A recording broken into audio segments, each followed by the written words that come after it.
Just really a straightforward question, Tariq. So, I mean, we've got the UN climate conference coming up in November in Glasgow, in Scotland. If, as you characterise, what's happening in the investment community is spot on, what do you want those governments to do in Glasgow? What would you ask them to do with this problem, as you see it?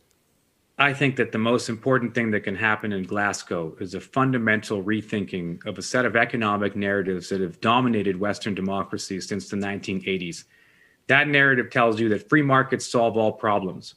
It led to the financial crisis. It is now leading to a position where we're falling far behind on a systemic crisis like climate change. And there's no excuse to believe that kind of nonsense. We're 13 years after the financial crisis, which came because of deregulation.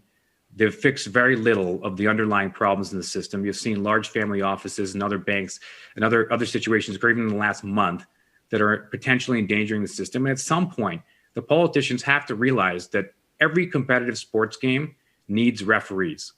I mean, can you imagine playing a football match without referees? People would foul each other and so on. At some point, someone's got to give out a red card. And unless the actual governments do their jobs through taxes and regulation to manage what are called externalities, we're going to be in big trouble. Because as of today, some business leaders are still holding on to the fantasy that the free market will solve this problem.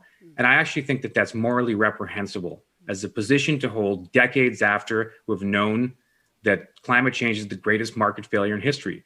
It's a position that serves their short-term interests and comes at the expense of the long-term public interest.